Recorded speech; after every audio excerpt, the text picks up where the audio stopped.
All right, it is 5 o'clock, so we'll go ahead and get started. So thanks everyone for coming. My name is Greg LeClair. I'm the project creator and coordinator for Maine Big Night.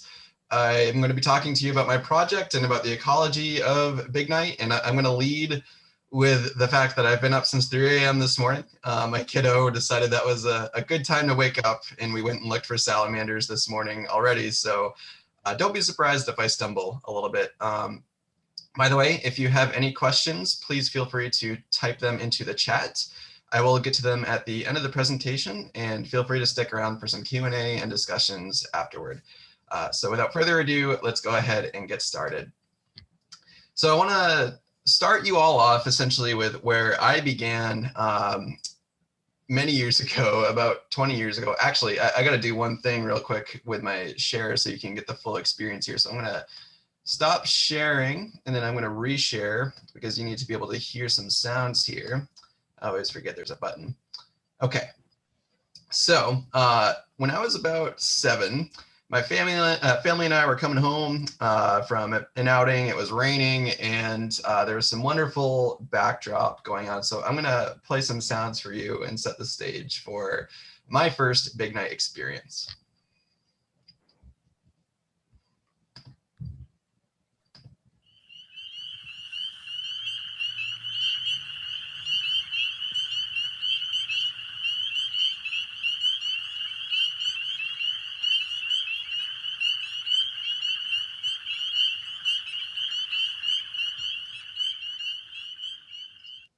So hopefully you've all had the pleasure of hearing that sound before, which is the wonderful chorus of the spring peeper.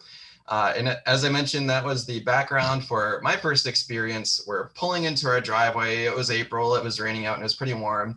And as we're walking to our door, we noticed a pretty mysterious little figure standing in our driveway. And it was a spotted salamander. This was the first time I ever saw a spotted salamander before. And if you were anything like me as a kid, you were rolling rocks and logs everywhere looking for critters, and I had never seen one before. And that's because this is a very subterranean species, typically hanging out not only under the leaf litter, but even a couple feet underground. And this thing was huge. If you've never seen a spotted salamander before, a female, which in this instance it was, is about 6 inches long. So pretty hefty salamander, especially for a place like Maine. And not to mention really bold black with bright yellow spots. This thing blew my mind. And not to mention spotted salamanders are a fascinating species all around, perhaps mostly due to the fact that they are the only vertebrate on the planet that can photosynthesize. It's due to an amazing relationship that they have with algae. Basically, the algae enters their skin as an egg, and it helps them get oxygen as an egg because their eggs are so tightly bound together that eggs in the center often don't get enough oxygen to survive. So somewhere along the line, they created this partnership with algae. The algae gets some nutrients to help it survive, and the salamanders get oxygen. So a very cool relationship. Again, the only vertebrates on the planet that can do that. And not to mention, they're cute as heck, right? This is a wonderful species that we have here in Maine. So when I came across this spotted salamander, she was likely on her way to a spot that looks somewhat like this, which is a vernal pool. So vernal pools at first look are not all that exciting. They're basically a puddle in the woods, but they are so much more than just a puddle. So vernal pools typically fill up with water and dry out by the end of summer. That's the vernal part about them. They're not permanent. So they hold water for a couple of months out of the year. And the fact that they aren't permanent makes it so that only a few species can actually use it. So for example, fish can't use it, as well as other amphibians like bullfrogs and green frogs, because they need permanent water. Essentially, their tadpoles take about 2 years to grow into adulthood. So they can't use something temporary and survive. So these pools are a pretty violent habitat if you think about it. It's not quite a volcano, but there are only a certain set of species that can survive there. So those that learn to use it really have quite a bounty available to them. So the spotted salamander will use this pool to lay her eggs, but other species use it as well, such as the wood frog, and a very cool species that I believe I heard GLLT is going to be part of surveying for, which is for fairy shrimp. It's an invertebrate species. It's not an actual shrimp. It's, I believe, a type of crustacean or arthropod. And it's very small. It's only about this big. But if you've ever seen sea monkeys or brine shrimp, they look very similar to that. And that species is so cool and ancient. They basically, their eggs can last hundreds of years in the soil waiting for water. So if you've got fairy shrimp on your property, those eggs that made the fairy shrimp that you're seeing might have been laid before European settlers even made it to North America. So really amazing species, and even just finding them automatically grants that pool significant protections, which we'll actually talk about a little bit later. And if you look into a pool at just the right time, you might see a pretty wild night going on. So this is a what looks like a variety of female spotted salamanders trying to find some spots to lay eggs. They swim around like little spotted crocodiles trying to find spots to attach their eggs to. So males will show up first. Males and females don't need to be together at the same time, because males will show up first and they'll drop little sperm packets called spermatophores on the bottom for females to come pick up later. So the females arrive late in the season, they find those sperm packets, fertilize their eggs, and then attach their eggs to a stick or vegetation, such as the case here where spotties had attached their eggs to a couple of pieces of reeds. So their eggs are really cool because not only do they look so alien, but they come in different colors as well. So you have this clear color here, as well as a cloudy white color. And then they also come in green, which is the start of that algae relationship that I was talking about earlier. And while there are no fish in these vernal pools that would otherwise predate on adults, there are predators that will eat eggs in these pools. So for example, dragonfly larvae, such as this one right here, as well as caddisfly larvae, and a couple other species will snack on these eggs as they develop. And usually not a ton of them are getting eaten, but sometimes, you know, it's a fair amount, but there's a lot of eggs that get laid. So keep your eye out for these coming up soon. Our amphibians are just starting to hit the pools, so it's going to be a few weeks yet until we start seeing them, but they're about palm-sized and kidney-shaped. And spotted salamanders are not alone on these nights. So for example, we have the wood frog, which is another vernal pool breeding amphibian, which is also, by the way, the most widely distributed amphibian on the planet. It can go all the way from, I believe, Alabama to as far north as the Arctic Circle. And they owe this ability to the fact that they're extremely adaptable and can actually freeze about 30% solid before they have any problems. In fact, it's such a fascinating mechanism that they are being studied by NASA scientists to figure out if we can use a similar way to essentially freeze ourselves for deep space travel so we can survive long space travels. So very cool, but very awkward little guys too. Like it's interesting that there's so much importance to them, but they're this awkward little frog that quacks instead of croaks. So they're cute. Keep an eye out for them this year as well. There's also the blue spotted salamander, which is another vernal pool breeder that we have here. This is a species of concern because we actually don't know if we've got true blue spotteds in Maine. Basically, blue spotted salamander genetics are extremely complicated. Their genomes are larger than ours, and they interbreed pretty regularly with other species. And when they form hybrids, the hybrids are all female and they self-replicate. And sometimes they look just like a regular blue spotted salamander, and other times they look really dull and gray and large. And they're called unisexual morphs because they're all female. And the unisexuals are actually really good at dominating over other salamanders in the area because they grow faster and have bigger mouths. So they can actually eat other salamanders as they're developing. So we don't even know if we have true blue spotted salamanders. And that's kind of where we're at right now, is trying to figure out, what do we have? Then there's also sometimes critters like the eastern newt, which is not a vernal pool breeder, but you will see them wandering around on these nights. Typically, it's going to be a juvenile, such as the one here, which it's also called a red eft at this stage. They're extremely toxic, so make sure you're not eating them. If you touch it, it's fine, but if you eat it, it has enough toxin in it to cause cardiac arrest. So make sure you're not eating these guys. That's what the bright orange color is for. And it's such a bold color that they can actually walk around on the forest floor in the middle of the day and not worry about being picked off by something, because it's just such a bright and respected color by other creatures, I guess. And probably the most common amphibian on these nights is the spring peeper.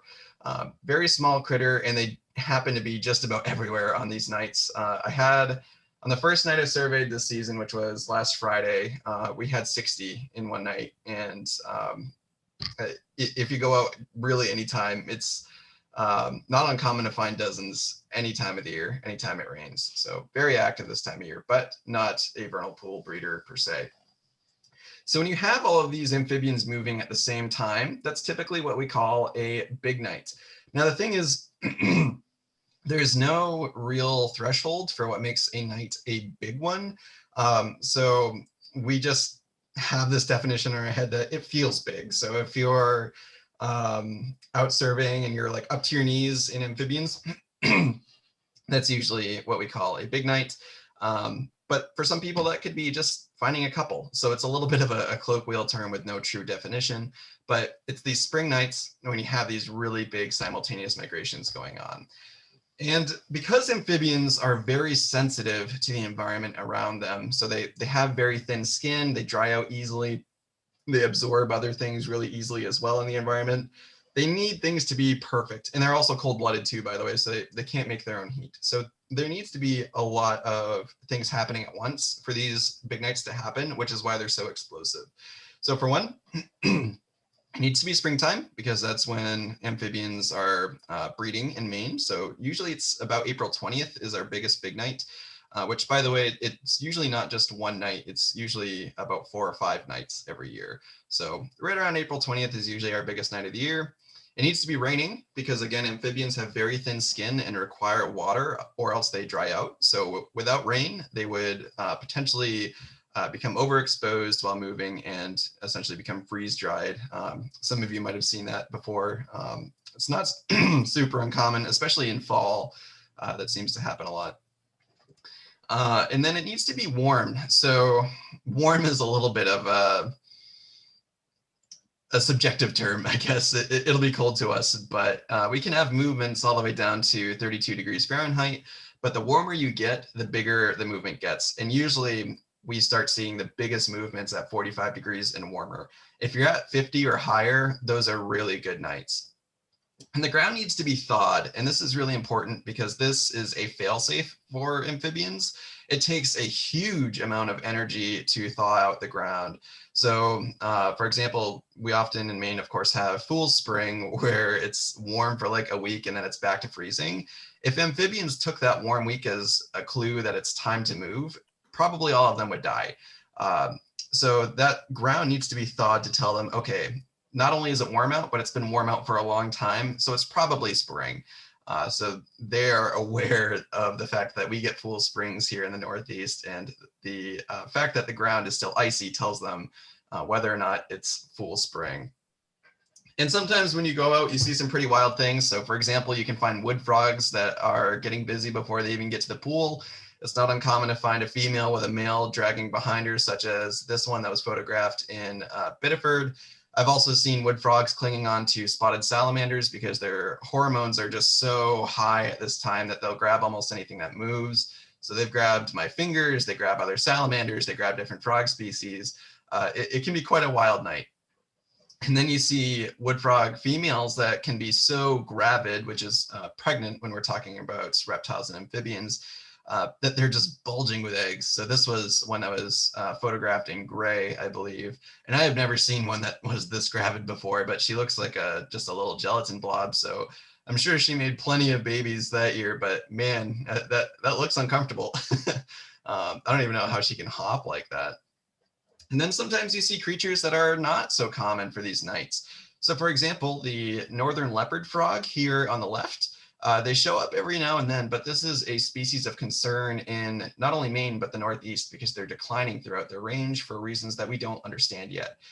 So it's always a treat to see the northern leopard frog. The four-toed salamander is common in some spots, but very uncommon in others.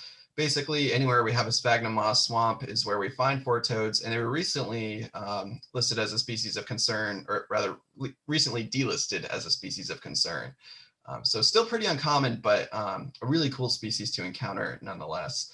And then sometimes we get summer species of amphibians like the gray tree frog that are emerging very early. So gray tree frogs are one of my favorite amphibians. They have such a fascinating camouflage. You can see it's colored almost like tree bark and lichen, and they are known for being able to change the color of their skin from grays to whites to greens. That's where their scientific name versicolor comes from. They can change between colors a little bit. So it can be a pretty amazing night. You don't just see the vernal pool breeders, you tend to see a couple other species. And it can be very busy. So this was a bucket of amphibians photographed, I believe in down East Maine by another volunteer. And you can see at least 3 species in here. You got spotted salamanders, plenty of wood frogs, blue spotted salamanders mixed in there. So if you hit it right, it's such a busy and fun time. So in a perfect world, amphibians are moving to their vernal pools relatively unimpeded. So maybe climbing over a log, dodging an owl or 2, but otherwise they're getting to their pool just about all right. But in the modern world, we're seeing something more like this, where really nice sports cars are taking out our amphibians. And while it's not just these sports cars, it's all roads. And roads can, as it turns out, be a very big issue for amphibians, but we don't know just how big of an issue. So a few studies have tried taking a crack at evaluating how problematic this can be. So for example, in Canada, there was a single road that was studied for 4 years, and they counted 30,000 amphibian deaths. Most of those were juvenile amphibians, if I remember correctly. And then based on where you're looking, that mortality rate, so how many are getting killed, can range anywhere between absolutely none, so 0% are dying, all the way up to 100%. So every amphibian that tries crossing a road gets killed. And what makes the difference for them is the fact that traffic, if it reaches a certain level, can be devastating. So on average, we're seeing about 1 in 5 amphibians getting hit. So about a 21% mortality rate. And there's been some anecdotal declines in some of these species. So for example, the spotted salamander, it requires some good forests, and they tend to be impacted pretty heavily by roads. So some people have noted that spotted salamanders are disappearing from areas that they used to inhabit, but nobody's actually evaluated that, it seems. So there's some big data gaps here. And another problem is that our vernal pool amphibians tend to be impacted more than any other amphibian. So this is even more of an issue for species like spotted salamanders, blue spotted salamanders, and wood frogs, because they're traveling so much. So we're going to compare that with a species that is not a vernal pool breeder. This is a green frog up here in this pond. So green frogs require permanent bodies of water, and typically they may not ever leave their pond or river or wherever they're born. They may never leave it, but if they ever do, it will be a juvenile going to new territory. So maybe at most crossing a road once in their lifetime. So they're all good. They get to the pond, only ever having to cross the road once. Now, if we look at a vernal pool breeder like the wood frog, this is just in a year. They're crossing from their upland habitats, so the forest, to their vernal pool, laying eggs, crossing back, so they're already exposed twice in a year. And then all of their babies might have to cross as well. So many of them will disperse in different directions, and most will hunker down near the vernal pool for the first year. But so there's at least 3 distinct chances in a year that a vernal pool breeder is facing potentially getting hit by a car, whereas a non-vernal pool breeder is looking at maybe 1 chance in its life. So 1 chance in a lifetime for other species, 3 chances a year for vernal pool breeders. So there's a great study that was done on spotted salamanders in Massachusetts, where basically they did some mathematical modeling to figure out how big of an issue this was. And their models essentially told them what we already know a little bit about. So farther distances means that there's a higher risk of getting hit by a car. So if you have to travel a farther distance, that probably means you're crossing more roads, so more chances of being hit. So that's essentially what my second point says there. More roads, more crossings, more risk of being hit by cars. Same with traffic. If there's a high level of traffic, they're more likely to be hit by cars. Now, the most important piece that came from this study was the fact that anything more than 1 out of 10 individuals being hit means that the population disappears in about 25 years. Again, this is only for spotted salamanders. This might be different, especially for frogs that can take a little bit more mortality and persist, but that's a pretty low amount, and it's pretty challenging to prevent less than 1 in 10 from getting hit. So it's very likely that many of our spotted salamander populations are in decline if this is anywhere near accurate. So this is just a little bit of a PowerPoint simulation I put together here. This is based on an area that I survey out in Unity, where salamanders might be migrating 100 meters. So every yellow dot is a spotted salamander population. This is the pool that they're traveling to, and these black lines are roads. So this is an area that has about 2.5 kilometers of roads in it and about 250 vehicles per day. That's actually only one of these roads. That would be like this road right here.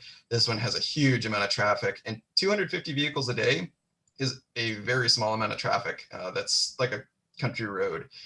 So if they have to migrate 100 meters in those conditions, then over the course of 25 years, only 75% of those spotted salamanders will be remaining.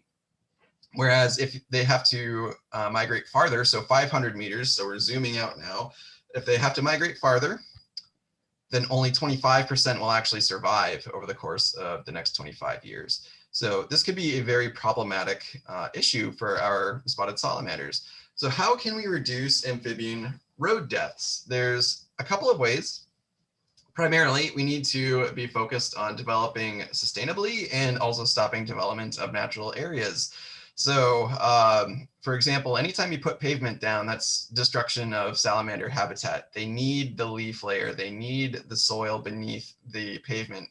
When you make it an impermeable surface, it's unusable at all for salamanders. Same with developing forests. They depend on forests for most of their lives, and vernal pools are often nestled within forests, and especially the healthiest ones. So we have to be smarter about our development. There are better, I guess, more eco-friendly projects that are underway, and it seems like more cities are buying onto that.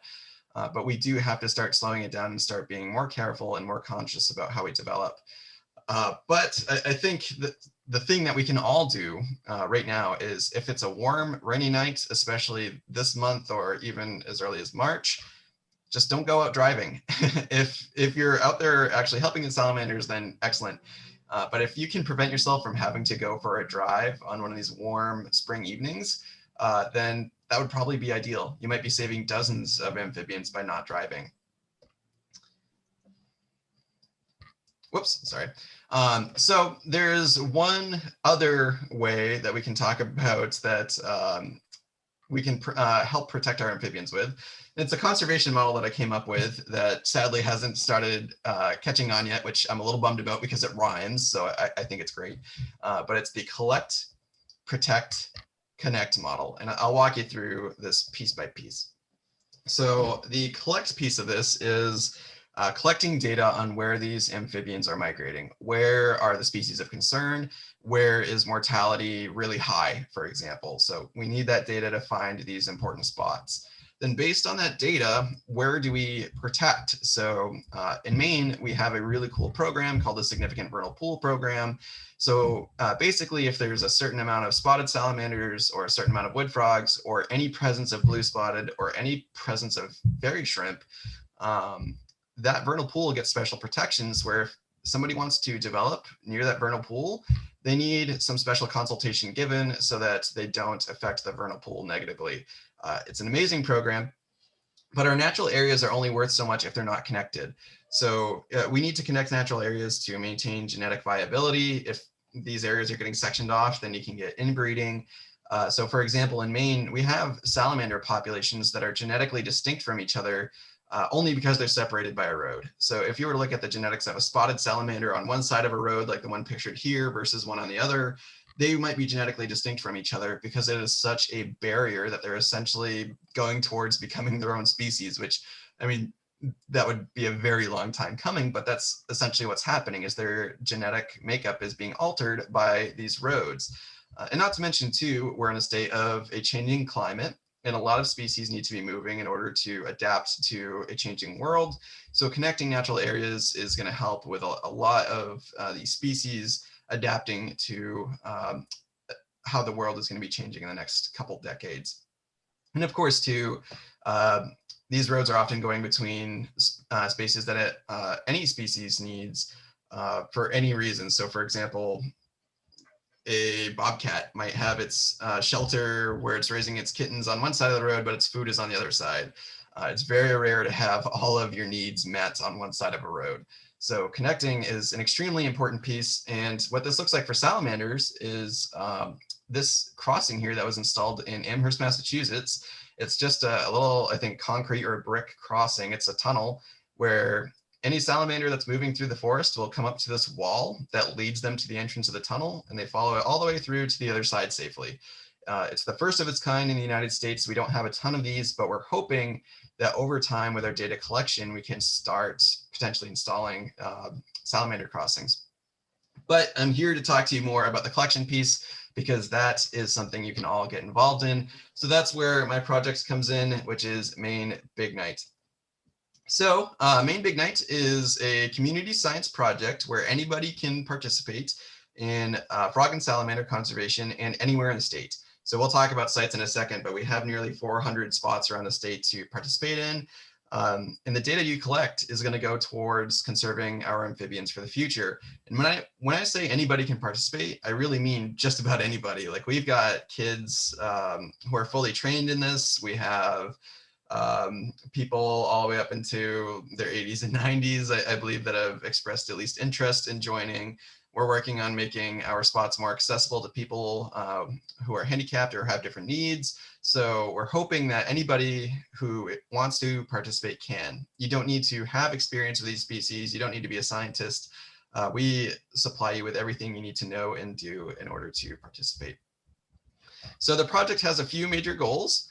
The primary being identifying those significant and vulnerable amphibian migration routes so that we can start planning their conservation in the future. 2, we want to provide direct relief of road mortality on our amphibians by literally just picking them up and scooting them across the road so they don't get hit by cars. And 3, we want to give Mainers a new way to connect with nature. Some of you might be aware that hunting and fishing are on the decline, and more non-consumptive uses are increasing, such as bird watching and hiking.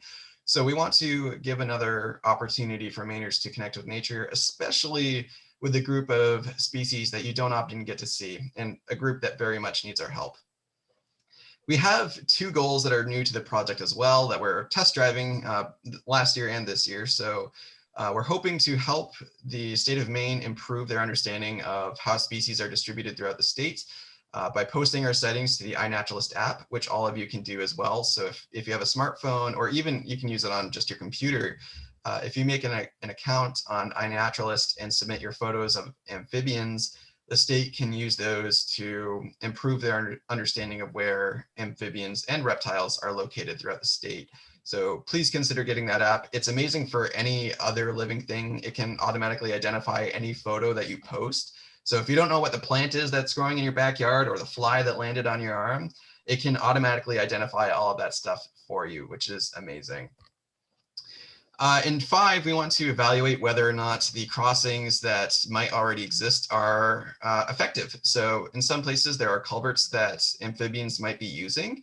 We want to know if amphibians are using it and if it's working. So for example, we found a culvert a few years ago, also in Unity, where there were dozens of spotted salamanders moving through it. I haven't seen that culvert being used since, but it appears sometimes amphibians will use these culverts. So we want to know, is it effective? Do we need to install salamander crossings in spots where culverts might already exist, or do we just have to improve the culvert in some way? So how does the project work? There's a few major pieces that kind of make it go around. First of all, we need to identify where amphibians might be crossing, and we'll talk about that in a second. Then we train and certify all of our volunteers so we know that we can trust their data and they know how to be safe and collect the data effectively. Then the volunteers adopt the sites that we identify. Then volunteers will go to those sites and collect and report the data from those locations. And from there, we essentially pass it on to state agencies and hopefully get some actions going. So we're still in a data collection phase, but I suspect in the next few years, we'll be able to start taking some action. So let's talk about sites for a second. So as I mentioned, we have nearly 400 sites throughout the state, and we find them in a couple of ways. So the two that I've highlighted here are through our GIS model, which if you're not familiar with GIS, it's Geographic Information Systems. It's basically like using Google Earth, where we look at where vernal pools are known to be. And if a vernal pool is within, I believe it's 1,000 feet of a road, it gets flagged as a potential spot. Then we evaluate whether or not it's a good spot to put volunteers or if there might actually be migrations going on there. Then we also use iNaturalist. So again, amazing app that you can use both on your phone and on the computer. So we use iNaturalist to find where people have posted amphibian sightings to see if there's any hidden migration routes that other people have detected. For instance, this was in Mount Desert Island, where somebody had posted wood frog sightings and I believe a spotted salamander or spring peeper. So that told us that there should be a site right here. So we put a site there, and it seems to be an effective one. And by the way, if you happen to know of a spot where amphibians are crossing, then by all means, let us know. We register new sites all the time. I've registered nearly 100 this year just from people telling me like, oh, I've seen frogs crossing here before, especially like if you've got like up-to-date data, like I saw them crossing here the other night, that would be amazing to know. I tend not to register people's driveways for sites because it needs to be a public roadway, or at least a roadway that has a chance of traffic. And if you want to register a site that you think just looks good and hasn't seen amphibian, haven't actually seen amphibian activity, I'm a little bit more wary of that, and we'll usually ask that you check first to see if there is amphibian activity, and then if there is, we'll register the site later. So we have to evaluate whether or not every site is a good spot. So for example, this would be a spot in Burnham where there was a vernal pool identified near this intersection here, but there's no real great place to put a site. So for example, on Route 11, if we put a site here, amphibians would have to cross from the forest here across the Sebasticook River to the vernal pool. Amphibians won't be crossing that. So there's not really going to be much of a migration going in that direction. So putting a site here would be a little bit pointless. However, I will say this big pond here in this field might be a good spot, but we'll ignore that for now. And then on this side, it's all fields. Amphibians that are migrating usually do not like fields, and they definitely don't winter in them. They winter in forests. So there's going to be no action coming from this side of the road going across that vernal pool. So really the only spot to put a site would be on this road, potentially down here, but this is getting a little bit far from the pool. So I don't believe we ended up putting a site here just because there was no real good spot to put it. It didn't make sense for the amphibians.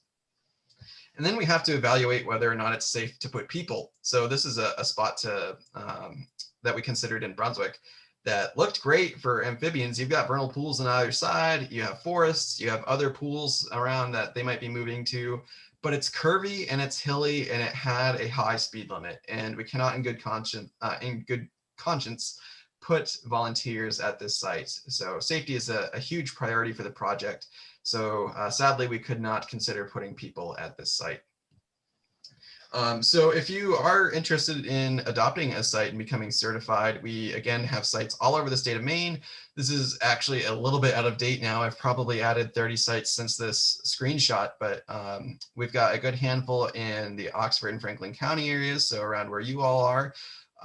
There's still plenty of openings in York, by the way. So if anybody's in York and would like to adopt a site, I'm surprised how many are still open there.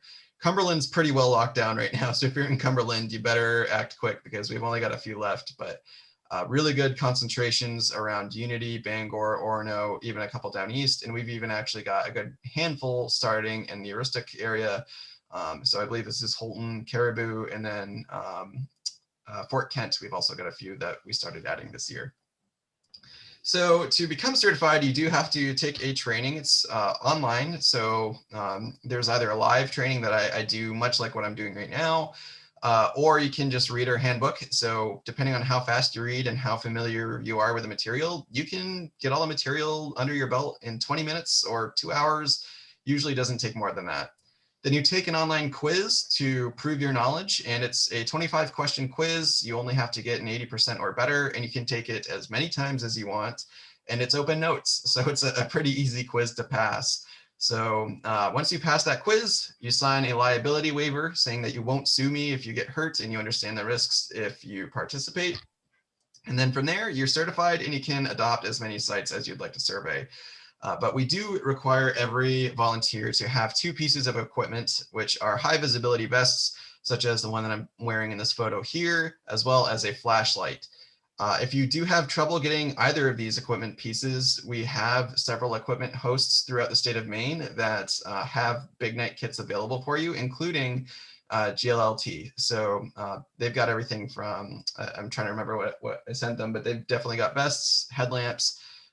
They may have clipboards, and then as well as our new ID cards, which, by the way, if you want to buy these, you probably can't see it super well because of my background here, but these ID cards were drawn by an artist here in Maine, and they are all life-size amphibians with a ruler on the bottom.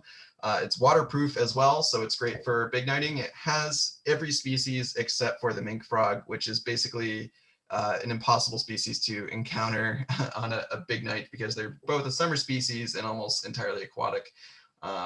But if you purchase online, they are $8 a piece, and $3 of every purchase comes back to the project. So we've already sold about 200 of them. So hop over to its Coyote Graphics. They have them on their website. So please grab a couple, grab some for yourself, some for your friends. They're great ID cards and beautiful artwork. So the data eventually will hopefully go to IF&W and Maine Department of Transportation, so we can start planning where we should, for example, start putting salamander crossings or even just amphibian crossing signs. Maine DOT has become very progressive environmentally recently. So they're very interested in developing roadways and maintaining them in a way that's more sensitive to the environment around them. So for example, they're considering a lot of these things that I've talked about for turtles. So they've put up signs in southern Maine for turtle crossings, and they're considering putting crossings down there as well. So we're hoping to have amphibians following suit soon. So we're gonna wrap up today by talking about how the project has done so far. So this is, by the way, just as of 2020. So I'll give you a little bit of an update on how 2021 is going so far. But as of the end of 2020, we have recorded 1,700 living amphibians and 470 of them dead. So that's a total of 2,227 recorded. So that's a mortality rate of 21%, which is right on par with what the published literature is saying. As of the end of 2020, we had certified 105 volunteers who surveyed for a total of 130 and a half hours. They surveyed 69 sites throughout the states, and 58% of those, so over half of them, had a significant mortality rate, so more than that 10% mortality rate in 2020, which is interesting because we'll talk about 2020 in a second here. But some really fascinating stuff that we've found from our data is that frogs and salamanders don't respond the same way to these warm and rainy nights. So there's a lot going on with these graphs here, but I'm going to break it down for you. On the left box here, we have frogs, and on the right, we have salamanders.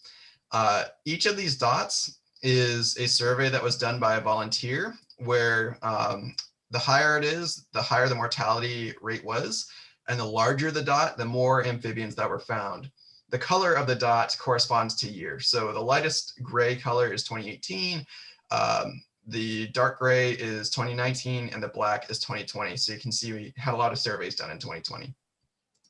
And what we're seeing is that frogs are dying more as the temperature increases, which is really interesting. Whereas salamanders, they're really not affected by an increasing temperature.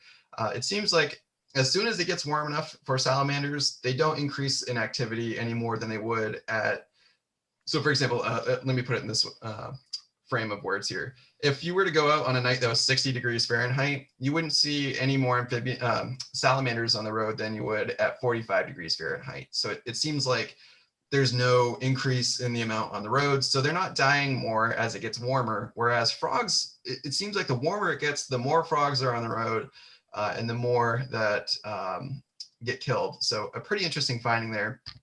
And it actually gets worse when we're looking at rain. So the more rain, the more frogs are dying by a lot. So that mortality rate picks up quite a bit. Whereas salamanders, again, it's really flat. It picks up a little bit, but not much. So it seems like our frogs are really responsive to how the environment is behaving when it comes to mortality rate. Whereas the salamanders, it's not really about the weather so much as the traffic, for example. So just a couple interesting findings we've pulled out so far. And then what was really interesting was last year in 2020, when we started surveying in April, that was right at the start of the shutdowns from the COVID pandemic. So there were a lot less people traveling. We had, I think it was a 50% decline in traffic. So that resulted in a pretty similar decline in deaths. We had a 50% decline in mortality rates. So that caught the attention of a lot of people, including the New York Times. They did an article on us and a couple other news outlets as well. We were in the Atlantic. So you might have heard about the project through those, but it was pretty fascinating. So hopefully that results in a positive impact for the future. My suspicion is it might not, because by the time the juveniles were crossing again in summer, traffic had resumed to normal levels, and amphibian populations are driven by juveniles and not adults. So what would have been ideal is if those juveniles were able to cross a little bit more safely. So I mentioned that I'm going to talk about 2021 so far. So in 2021, we've already recorded over 1,000 amphibians, and we have 250 people certified with over 200 sites adopted. So this is a very big year so far. Our mortality rates are definitely high again. So hopefully that mortality rate doesn't continue to be high, but we'll see how it goes. So if you want to stay connected to the project, please feel free to do so through our Facebook group. If you just type in Maine Big Night on Facebook, you'll see our group and I'll let you in. You can also follow us on Twitter at Maine Big Night and check out our website, www.vernalpools.me/bignight. And if you want to email me any questions, or if you know of any sites that you think should be registered, let me know and I'll get to them. So thanks, and I'll start taking questions. I see my computer saying network issue, so hopefully you can all hear and see me clearly. But if you've got any questions, please feel free to speak up. Greg, just so you know, there are some questions in the chat. Okay, I'll attend to those first, and then if anybody has any other questions, then we will take some verbal questions after those in the chat. Okay. So let's see, are you pulling from the Maine Reptile and Amphibian Atlas, or are you your own group that we can contribute data to? So we are our own group, but we are collaborating with the MARAP project to provide data to them. So if you were to submit data for Maine Big Night, that would also go towards MARAP, but it doesn't go the other way. So if you were to submit to MARAP, it wouldn't go to Big Night, if that makes sense. So you can hit two birds with one stone by going through Maine Big Night. Good question. Let's see, how do you identify these vernal pools? Do you include more than the state's list of significant vernal pools? So sadly, I don't have a data set that includes vernal pools that aren't significant. The significant vernal pools are included on publicly accessible databases on the state of Maine's website.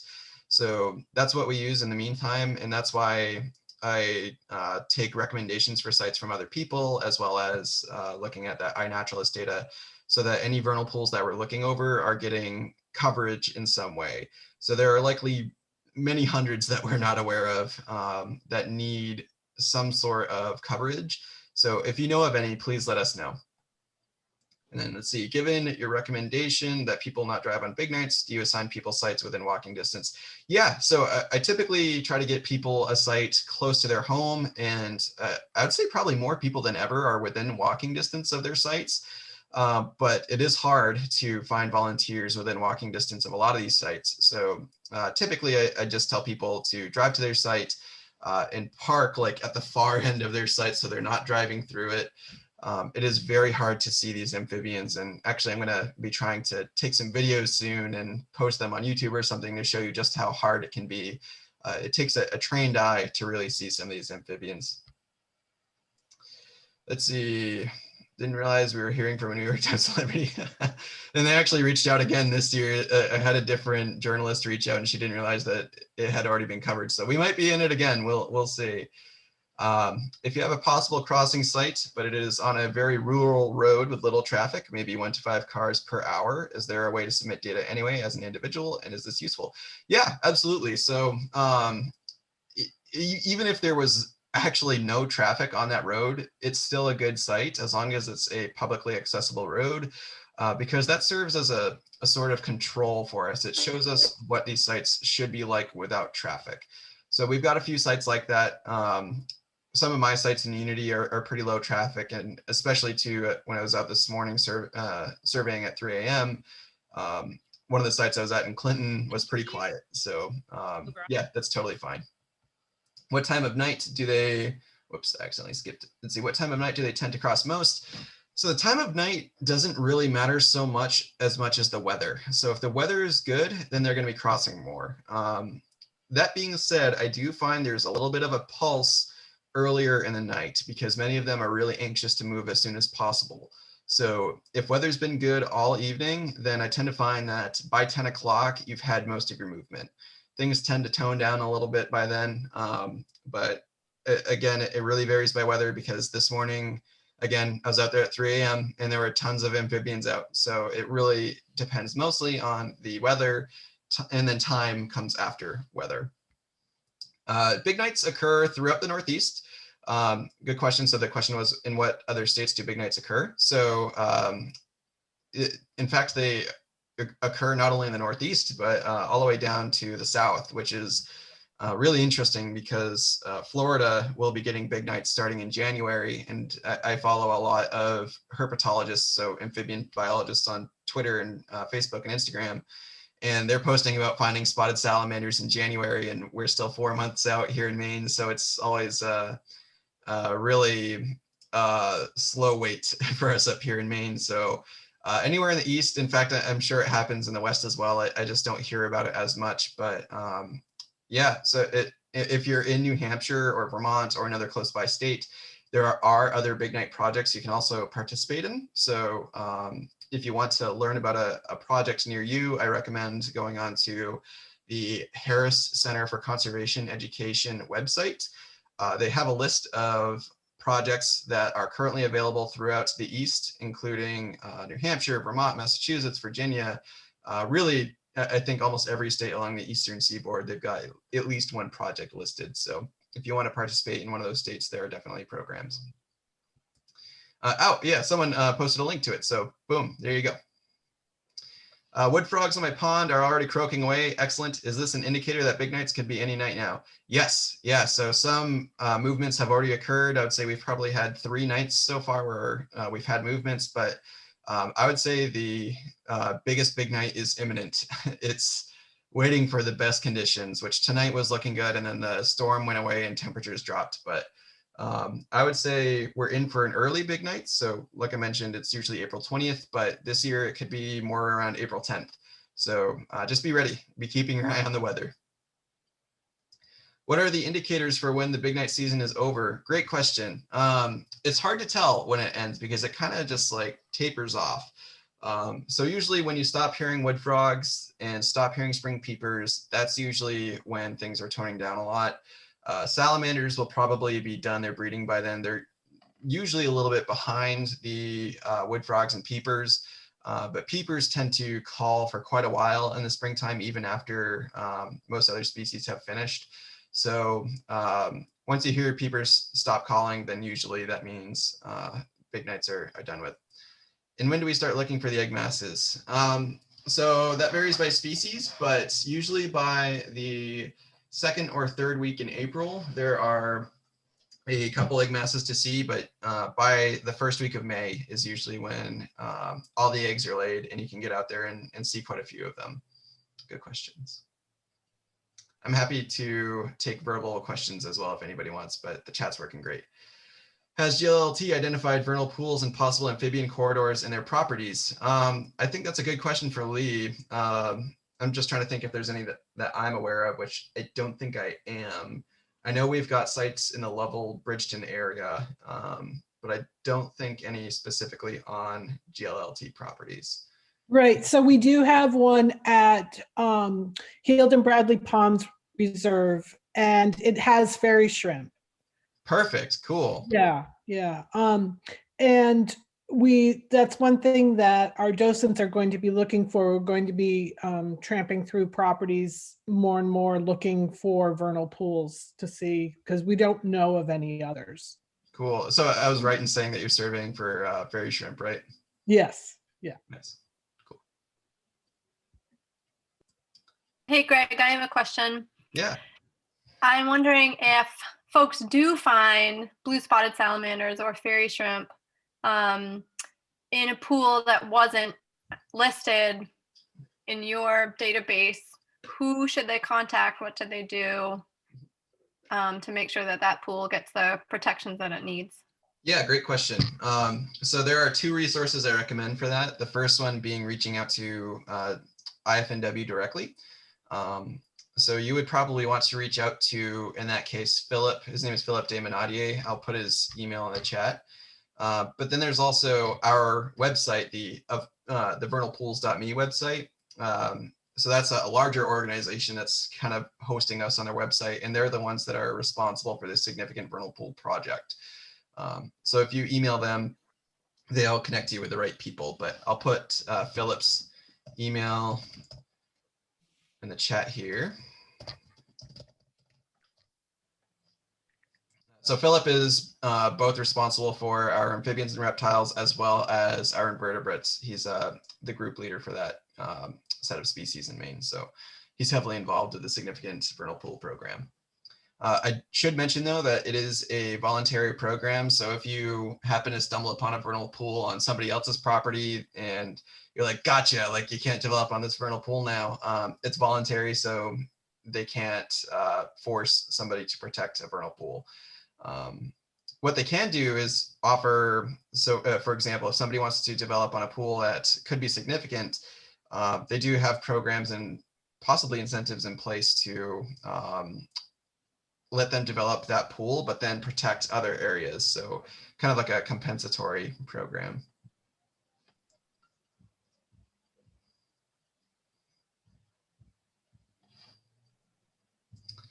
Any other questions?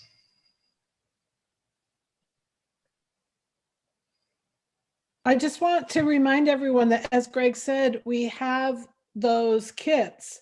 And if you complete the training, I did it this past week. It's open book. It's really good information. And complete everything and let me know, then we can pull a kit together for you. So we have these, the vests, we have child size and adult size. He sent some headlamps. He did send the clipboards and then those cards that Michael Boardman drew, and data sheets. And what else, Greg? What am I forgetting? I think that's all of it. Yeah, the data sheets were a good one too. Yeah, I can't remember anything else, but there's a lot of stuff. Right. There's a lot of stuff. And so we encourage you to do the training and then go out and look around in your area, your neck of the woods and the roads, but to do it carefully. And it mentions the safety as he did in the program. So yes, it's definitely a priority, and we really hammer it in our training. So yeah, we take it pretty seriously. Miriam, I saw you had a question. You raised your hand there, so I'll unmute you here so you can speak. Oh, I don't know if I can actually do it. Can you unmute yourself, Miriam? There we go. Okay, so I had a question about hands. In some of your video pictures, and one, the person was wearing blue gloves, but in others they weren't. And I heard that the amphibian skin absorbs and that we have to be really careful not to touch them, that our oils can harm them. So is that part of the training, or what do you recommend? Not picking up a salamander with your bare hands? Yeah, so we have several recommendations. We do recommend gloves if you can find them, but it's especially hard right now with COVID to find enough gloves to supply for this project. So what works equally as well is washing your hands beforehand with warm water and soap. Don't use hand sanitizer. I've heard mixed things about hand sanitizer, so I'm just skewing people away from that for now and just asking for warm water and soap. And then if you can avoid picking up an amphibian, we encourage it. So if it's crossing on its own, just let it cross on its own. But yeah, so I've heard as well that your natural skin oils can be harmful. I heard recently that that's potentially a myth, but I need to do some research and find out.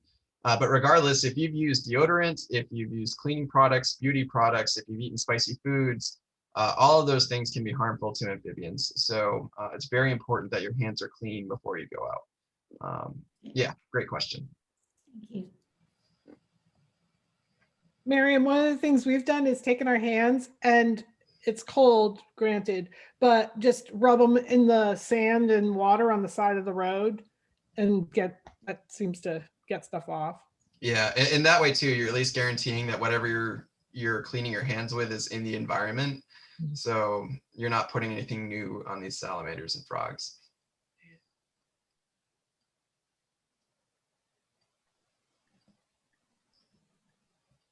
Any other questions? Again, you can email me. I'll put my email in the chat if you have any questions or want to recommend a site. I will say I'm getting close to 80 emails a day. Right now, it's a very busy time of year, so it might take me a day or two to get to you. But if you want to email me, go ahead and I'll get to you eventually. And I'm his problem because I email him a lot. Greg, can I just check on the training? Sorry, what was that? I just have a question about the training. So I got the link and went to the website. Is it just that you read the training manual that's there, and then are you registered when you submit a quiz? When you submit the quiz, or do you have to sign up to be on your record somewhere else? So it goes on my records. So that's one thing I'm trying to figure out, is to like create a notification system so that you know you're certified. But yeah, so you read through the handbook on your own time, which we also on that link I sent you, there's a link to our Google Drive. And if you'd rather watch a video, we have a video of a previous training on there. But so you can do the video or the handbook, and then you take our online quiz, which is linked on that same link. And when you finish it, it will tell you your score immediately, so you know whether or not to retake it. And then I get a message on my end that you took the quiz, and then if you passed, then I have like a database of our volunteers. So I record whether or not you passed your quiz, whether or not you've signed your waivers. And if you've signed your waiver, if you've passed your quiz, then you're certified. But because I have so many people getting certified, I don't reach out directly to people to tell them they're certified. So try to keep track for yourself if you've passed the quiz and if you've signed your waiver. I do reach out if you've adopted a site, so you'll know for sure then. So if you adopt a site, I send you a screenshot of the site that you've adopted and any other relevant information. So I recommend trying to do all 3 steps in one day. Yeah, so when you adopt a site, that's just reaching out directly? Sorry, I might have already said this. I apologize if I'm asking you to repeat information. No, it's okay, because I didn't talk about how to adopt sites, and it is covered in the training how to adopt a site, but we have 2 ways. So on our website, there is a sites page separate from the link that I just sent you, where all of our sites are organized by county, and you click on the link for the county that you want to survey in, and then it brings you to a big sheet with lists of all the sites, including directions, speed limits, and then whether or not it's available to be adopted. So if you find a site that you want to adopt and it says available yes, then you fill out the form on the sites page. It's at the bottom of our website page. And then you click adopt, and then it sends me an email that you adopted the site, and then I'll respond back with a screenshot of your site.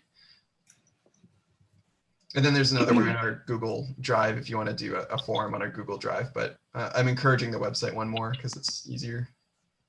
Sure. How to find. I'll post the link for great. that as well. Let's see, that's Great, thank you. Yeah, thank you. So here's the link. You can tell I've been sending this a lot because I have all of these URLs memorized. I never do that usually. So yeah, any last questions? I think there's a question in the chat about road salt. Oh yeah, also hi Ryan. Okay.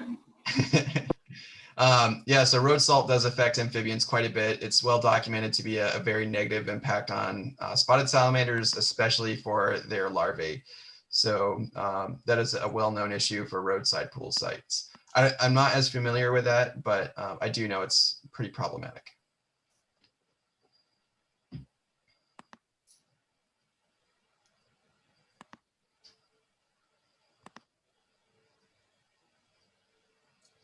Well, Greg, I know I'm reading it in some of the chats, and I just want to thank you so much, and thanks to Ryan for making the connection with you. We really appreciate this program and that you recorded it so we can show it to other people who weren't able to join us tonight. Yeah. And it's just, I don't know, I get really excited right now. It's gonna happen soon.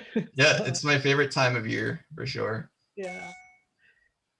And we will be leading a walk in, I don't have my calendar in front of me, but either the end of April or the beginning of May to our Lavernal Pool at Heald and Bradley. So if you want to join us for that, make sure you sign up. Cool. Well, thanks everyone for coming. I really enjoyed talking to you all. Take care and good luck out there if you go. Thanks so much. Thank Your you. phone right there.